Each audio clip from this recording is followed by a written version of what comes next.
Henry II of England and his wife, Eleanor of Aquitaine, have created and ruled the Plantagenet Empire, the most dynamic, wealthiest, and most powerful kingdom in Western Europe. But the Plantagenets are rarely at peace, and Henry's temper and ego has long troubled his family and his people, from the shocking martyrdom of Thomas Becket to the vicious Great Rebellion that saw Eleanor sent to prison for 15 years. Meanwhile, their brilliant, avaricious, rebellious children have grown, fought, ruled, married, and even died, so that of his 5 sons, only 2 survive, Richard Lionheart and John Lackland. Now, as the 12th century enters its final decade, Henry himself dies, leaving his great legacy poised at the edge of great success or great failure. Here's the story of what happens as Richard and John take their turns on the Plantagenet throne. Welcome back to Season 3 of Lion's Forge. My name is Beckett, and I want to tell you a story. An epic true story of 5 kings and the Lion Queen. Season 3, Episode 13, A King's Ransom. Lionheart's imprisonment had an immediately galvanizing effect on 2 men who had not shared in his capture, John Lackland and Philip Augustus. The entire time Richard had been away, Brother John had never stopped broadcasting his opinion that Richard very well might never return. Word that he had been captured by the Germans only increased Lackland's glee at his brother's fate, which now seemed likely to consist of a shrunken, powerless lifetime of captivity 1,000 miles away. During the year Richard spent gazing at German skies, John had quite a time. Proclaiming himself king to anyone who would listen, he took a fast boat to France, where he transformed disloyalty into treason by doing homage to Philip Augustus for the entirety of the Plantagenet Empire. He said he'd marry neglected former Lionheart fiancée Elise, an interesting prospect since he was already married. He said the French could have Gisors and the Vexin, which weren't his to give. Philip was so energized in turn that he snapped up several Norman castles before besieging Rouen, one of Normandy's most important cities, while happily weighing the fun that might be had by invading England. A few resistors stood up to the gale. The strongest of them all was Eleanor of Aquitaine. Not only was she an experienced hand at the tiller of government, but, as mother to both Richard and John, she possessed a power over both unique in the world. Even though she was cresting her 70s, she wasn't about to sit quietly in a placid garden at Fontevraud while civil war threatened an empire she'd helped create, and her beloved Richard endured imprisonment, a privation she understood in her very bones. The old lady promptly raised an army and chased her youngest son into Wallingford, off to the northwest of London, and then busied herself with negotiations regarding her most beloved child's departure from the Emperor's prisons. We still have a letter from Richard thanking her for her determined work on his behalf. Another, perhaps surprising stalwart was William the Lion of Scotland, who rebuffed the offer of an alliance with the French. For both Duke Leopold of Austria and the German Emperor Henry, capturing Richard was rather like stumbling into a diamond mine, and Henry in particular could use the money. He had rebels to fight everywhere he looked, which meant armies to pay and loyal vassals to reward. Everyone in Europe understood that Richard would have to be ransomed, and magnificently so. Yet no matter how aggressive mental calculations of the number may have been, speculation stopped dead when the actual terms of Richard's release came out. The Emperor wanted nothing less than 100,000 silver marks, topped off by Richard's homage, the release of Isaac Comnenus and his daughter, Assorted sureties in the form of more hostages from the Plantagenet nobility, Richard's commitment of ships and knights to support Henry's next assault on Sicily, and, yanking the chain just a bit harder, Richard's personal attendance upon that campaign at his own expense.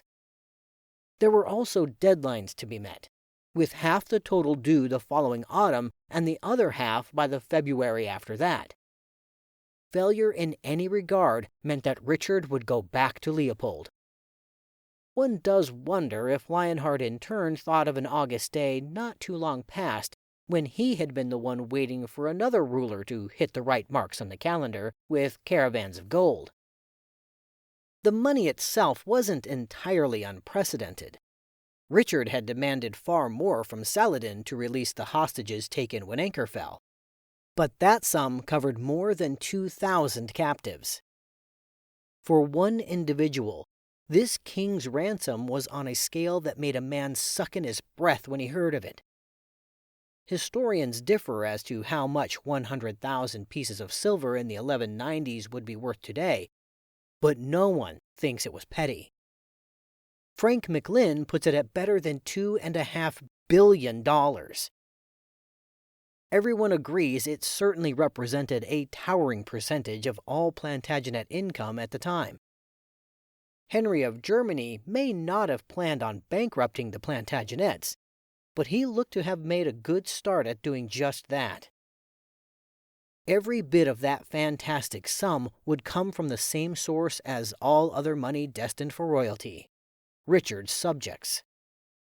Word flooded Europe that the Normans, the Angevins, the Aquitanians, the Scots, the Irish, the Bretons, and the English would have to raise this staggering fortune to free their hostage king. In the words of chronicler Peter of Blois, the devil-ridden Germans were levying a treasure that would be sucked from, quote, the pitiful substance of the poor, the tears of widows, the pittance of monks and nuns, the dowries of maidens, the substance of scholars. Eleanor, mindful of 15 years of her own life spent under guard, was in the thick of it. The lady was at the very center of the immense effort to get Richard home.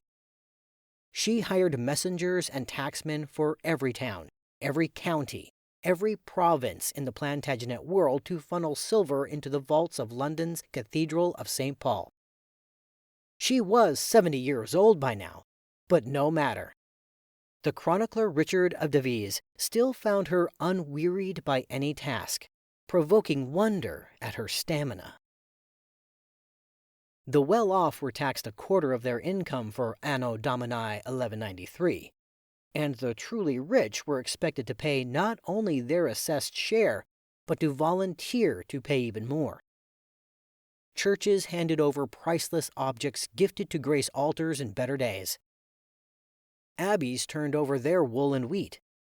Everyone faced new taxes on personal belongings, from pewter candlesticks to cattle. There were new fines for having made the mistake of supporting John Lackland. Extra taxes were imposed on Jews. More modest souls could pay less, but everyone was expected to pay something. One chronicler summed it up by writing, "No one could say, 'Behold, I am only so-and-so. Pray, let me be excused.' Bishops carrying golden chalices, peasants with sacks of rye, landowners, merchants, knights holding prized family jewels, nobles tossing coins on the table, everyone subject to Richard paid. Just a few years ago, they had been financially stripped to send Richard on crusade.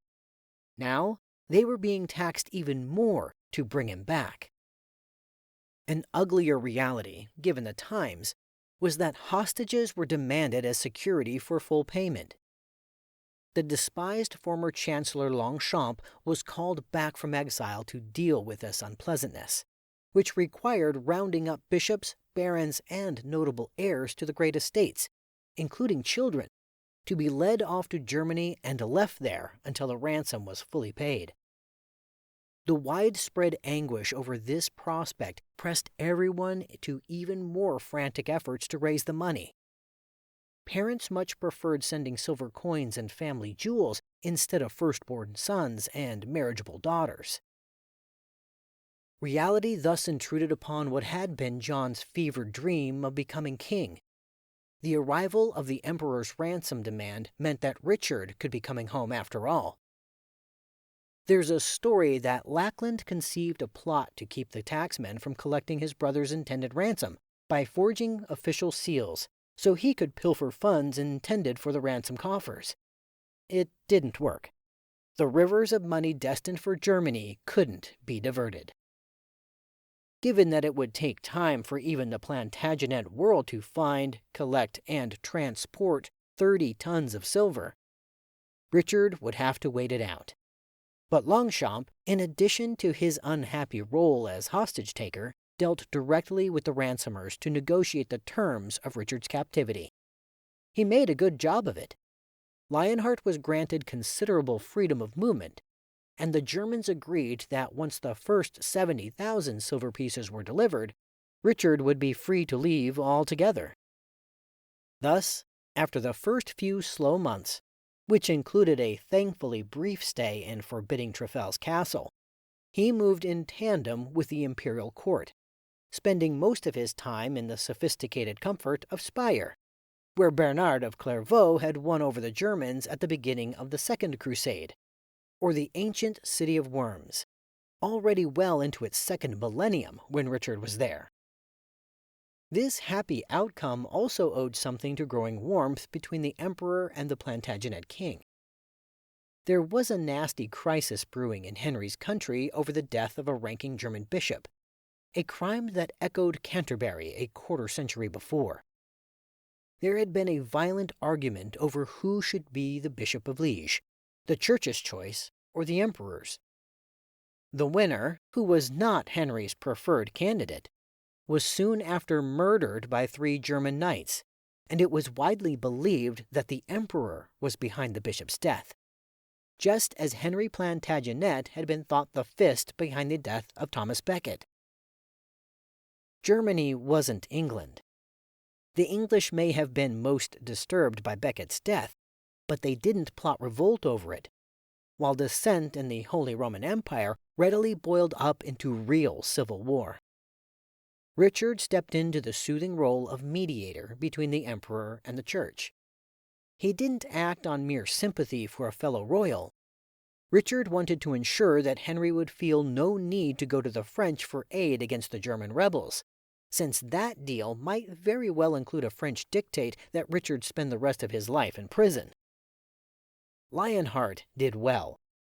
Not only did he manage to steady a heated crowd of churchmen and allied barons who were muttering about war, he brought calm to what had been 2 generations of ill feeling between the imperial throne and his brother-in-law, Henry the Lion of Saxony.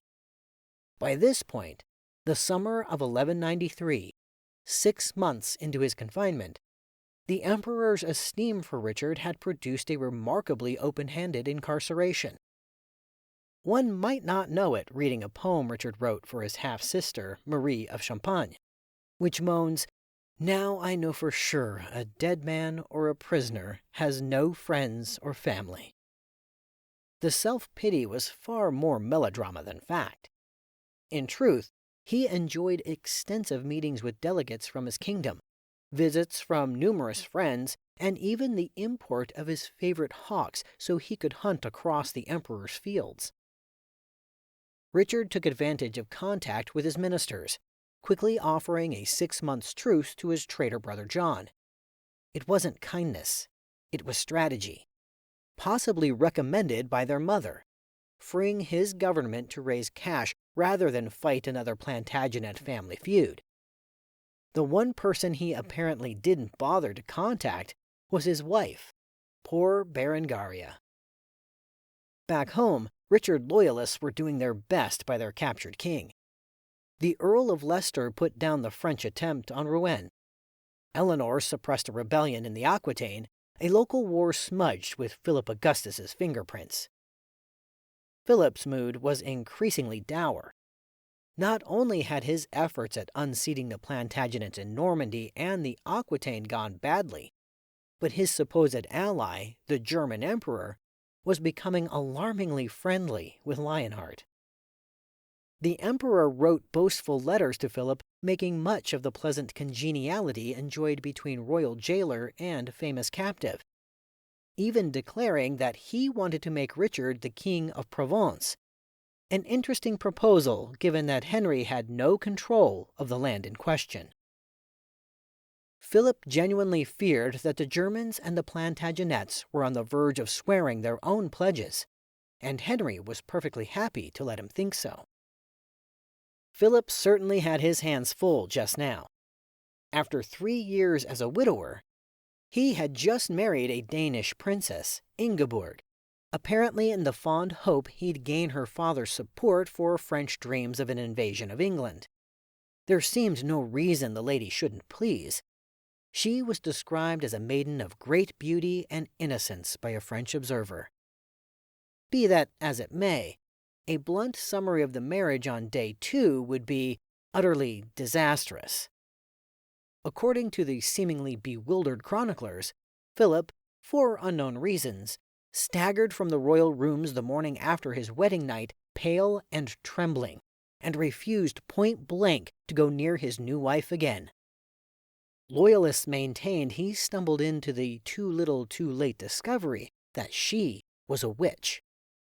The more modern assessment is that he belatedly came late to the realization that it would have been smarter to marry a German lady, so promptly went out of his way to paint the Danish marriage as an unconsummated nothing. To poor Ingeborg's misfortune, it was a position he'd obstinately stick with for decades to come. Such a blatant insult to the Danes put paid to any visions of Danish cooperation against the English. However, luck never entirely deserted Philip Augustus, and it didn't entirely desert him now. Despite his unhappy experience with the Earl of Leicester at Rouen, Philip had been hard at work along the Norman border. It paid off when the venerable fortress of Gisors, caught between a caged Richard and a very active French army, surrendered to the French. For the Plantagenets, it would have been a tough loss to swallow, but Richard, still under guard in Germany, coped with the news as best he could. He proposed a truce with the French, giving his rival several castles and the promise of 20,000 silver marks, which bought Philip off for a time. But Richard couldn't prevent another round of spectacular treachery from his brother. As 1194 just began to nudge the horizon, the seemingly powerless John Lackland went to Paris and made his own treaty with Philip.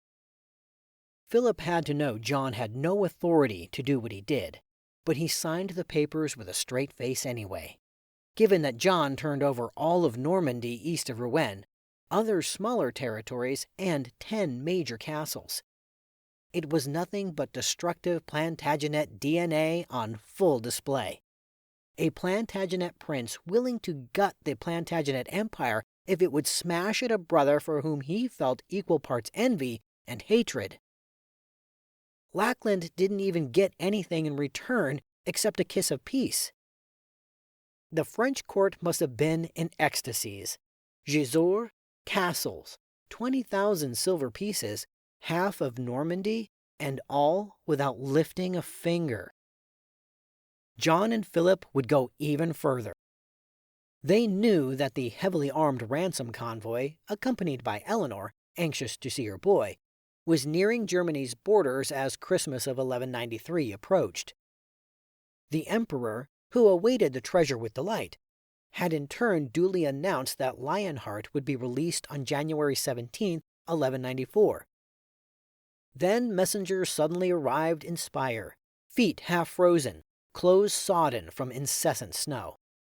John and Philip had sent them with a truly audacious proposal.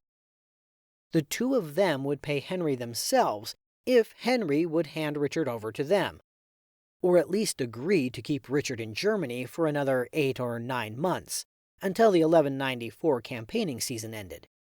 The offer was outrageous, and everyone knew it. But Henry actually saw fit to tell Richard he would not be departing as planned. Henry called for an imperial council at the beginning of February 1194. The debate was described at the time as anxious and difficult, as one might imagine it would be, since the attendees were a mix of pro as well as anti-Richard French, German, and Lackland factions. By the end of the day, Henry decided that taking what amounted to blood money from the French would make him an object of scorn across much of the civilized world, tie him to an anti-Richard alliance he might not really want, and even risk the renewed threat of civil war inside his own borders. The shocking French Lackland offer was rejected. The resulting, we really mean it this time, final agreement as to Richard's ransom, with various sub-terms regarding Sicily and Saxony, was set to parchment. 100,000 silver marks to Henry now, then another 50,000 more to be paid to Leopold later, noble hostages as sureties for the unpaid debt to Leopold, and a conciliatory wedding between Leopold's son and Richard's beautiful niece Eleanor, the fair maid of Brittany. The most startling aspect of the deal was nothing less than Richard's personal homage to Henry. Historian Frank McLynn, among others, says the remarkable idea came from Eleanor, to calm those, like Duke Leopold, who thought Henry too lax with his English friend. England itself would become a fief of the Holy Roman Empire. The arrangement included the promise of another 5,000 English pounds sterling a year to the Germans. The French, in their wildest imagining, couldn't have dreamed such an outcome, while Henry, draped in the riches of a deal he couldn't have anticipated mere days before, sent messages to John and Philip announcing that their nemesis would be free, and demanding that they return everything they had seized from Lionheart during his captivity. And so, at last, Richard was going home. It took him 6 weeks to get there, first carried north by Europe's storied Rhine River, then on into the North Sea. He spent time paying visits to and signing treaties with an array of German princes, an obvious lever against both his new overlord, Henry VI, and Philip Augustus. After additional stops in Brussels and Antwerp, along the French border, Lionheart finally arrived in London after a very public detour to Becket's Canterbury Shrine. The English winter was just beginning to fade as the ransomed king approached London's towered walls. One wonders if he had any fears of a glum welcome from people who had just paid a literal fortune to bring him home. But he needn't have worried. Excited throngs surged through the streets, and bells rang out from London's churches, from St. Andrew's, St. Bride's, St. Dunstan's, St. Giles, and 100 others. It was a grand homecoming, even if historian Geoffrey Reagan thinks much of it was stage-managed.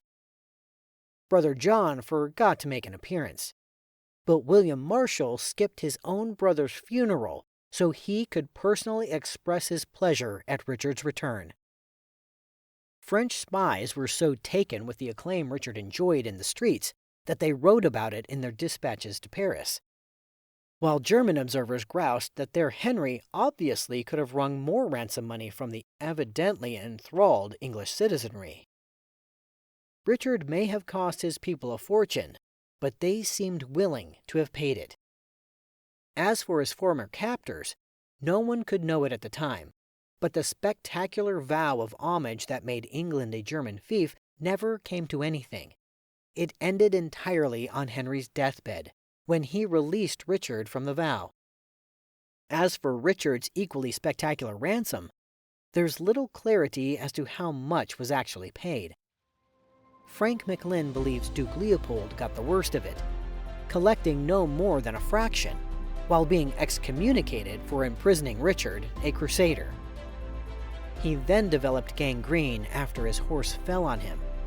It's said he chopped his own festering leg off with an axe. The alternate story is that his servants did it for him. Whoever did the chopping, it didn't help. The truly unfortunate Duke died anyway. The devout took this as a sign that God frowned on mistreatment of crusaders. Emperor Henry, on the other hand, despite his own excommunication, benefited enormously from the flood of Plantagenet silver paid to the Germans. He was able to afford a sweep across Sicily after Tancred died suddenly in 1194, which ended with Henry's triumphant coronation as King of Sicily. What the devout made of that is unknown. Henry might gloat, but it didn't last long. He died in 1197, and, emperor and king though he was denied burial on church ground. We've come to the end of our story for the time being. I am Beckett Arnold, narrating from the book Lion's Forge, adapted for us by the author Karen Markle-Knapp. Thank you to Francis Butt for voicing our introduction, and so much more. If you like what you hear, please give us a rating, follow our channel, and share us with your friends. Most importantly, please join us again March 10th for the next episode of Lion's Forge, available everywhere you get your favorite podcasts, including on YouTube with video episode trailers. Visit us on Facebook, where you can ask questions, leave reviews, and interact with me.